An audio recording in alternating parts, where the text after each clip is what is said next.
You see the Honda Civic everywhere, right? It's a go-to choice for millions of people. But what about the 2026 model? Is it still the king of the hill? In this breakdown, we're going to cut through all the noise and dig into what the experts are saying to give you the clear, simple buyer's guide you're looking for.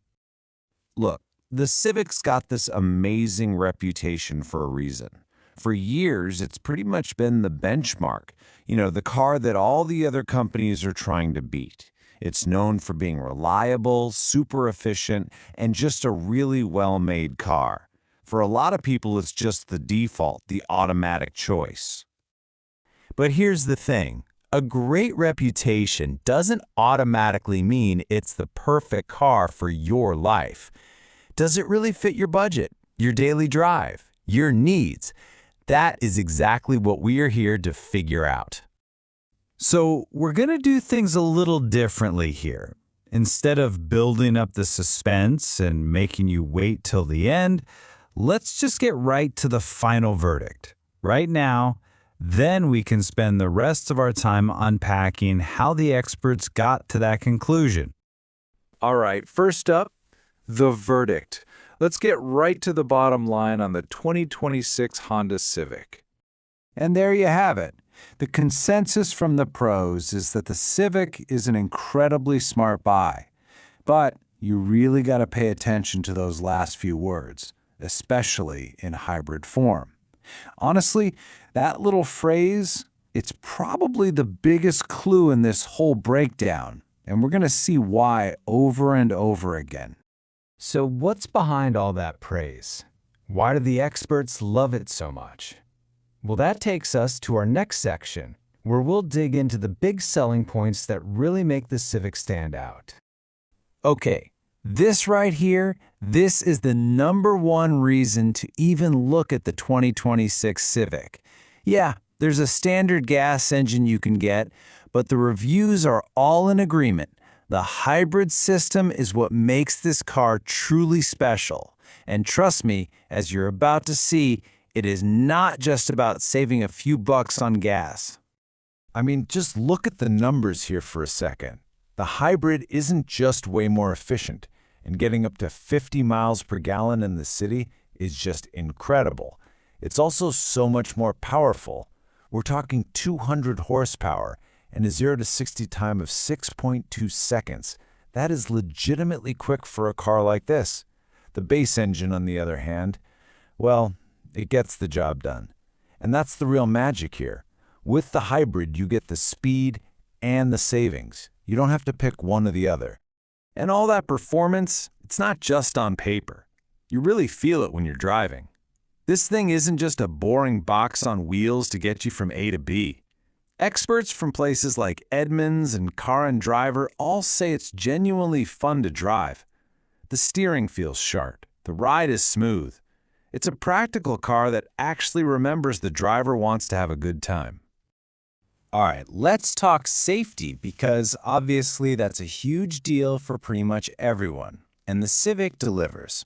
It comes standard with the Honda Sensing Suite, which has stuff like automatic emergency braking. It also gets top marks in some of the toughest crash tests, thanks to improvements like a stronger side structure. It's a car that's really built to give you that peace of mind on the road. And of course, practicality is another huge win for the Civic. The inside is spacious, but the real decision you have to make is this: sedan or hatchback. I mean, look at this. The hatchback gives you almost 10 extra cubic feet of space. For anyone hauling gear, groceries, or, well, anything, that is a massive game-changing difference. You know, a car is a massive purchase, so what happens down the road really matters. And that's where the Civic shines as a smart financial move. In fact, Kelley Blue Book actually crowned it their 2026 compact car best buy, pointing specifically to its legendary reliability and how well it holds its value over time.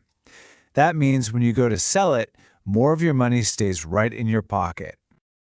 Okay, so with all these different models, which one's the one to get? What's the sweet spot? Well, the experts all seem to point to one model in particular, the Sport Hybrid. It gets you that awesome 200 horsepower hybrid engine and a great package of features, but without the huge price tag of the top-of-the-line model. It's really the one that hits that perfect balance of features and price. Okay, but let's be real. No car is perfect, right? So, to give you the whole picture, we've got to look at the other side of the coin. And that brings us to the potential deal breakers. The potential downsides really come down to these three key things. First, like we said, that base engine is just kind of blah, but the other two are really important. If you live somewhere that gets real weather and you need all-wheel drive, well, the Civic is just off the table, period. And as you're about to see, if you're a big tech person, you better be ready to pay up. So Honda sets up its features kind of like a ladder. You start at the base LX trim, and as you climb up to the top Sport Touring Hybrid, you unlock more and more cool stuff. But the problem is, some of the best features are locked away at the very top, and that creates what you could pretty much call a paywall. And here's the stuff we're talking about. Things like Google's built right in, a premium Bose stereo, leather seats, and even wireless Apple CarPlay. They're only available on that most expensive Sport Touring Hybrid model. So if any of those are on your must-have list, you're forced to shell out for the top model. There's no other way to get them. Another thing you've really got to think about is the warranty. Yeah, everyone knows Honda's reliability is legendary, but the paper it's written on, the actual warranty, is, well, it's just okay. It's pretty average. And when you look at rivals like Hyundai and Kia, they offer way longer warranties, which for a lot of people is a huge factor for long-term peace of mind. And here's a final bit of expert advice.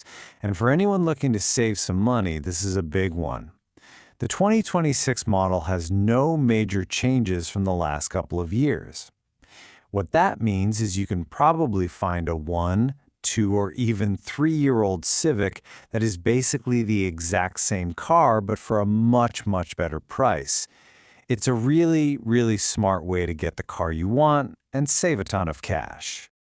All right, so we've looked at the good, we've looked at the bad. Now it's time to put it all together and answer that big question.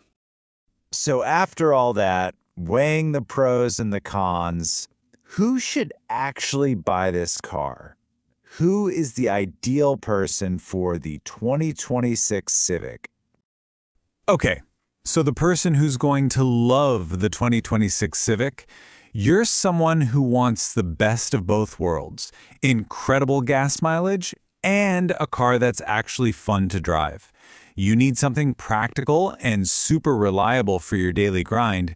And this is a big one, you do not need all-wheel drive. And you're okay with having solid but not mind-blowing tech unless you're willing to pay for that top trim level. So let's just boil it all down to this. You should absolutely buy the 2026 Civic, especially the hybrid, if you value that amazing mix of fuel economy and fun, everyday usability, and just solid long-term value.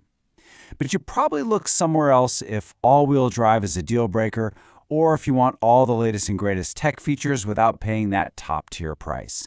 At the end of the day, the choice is yours.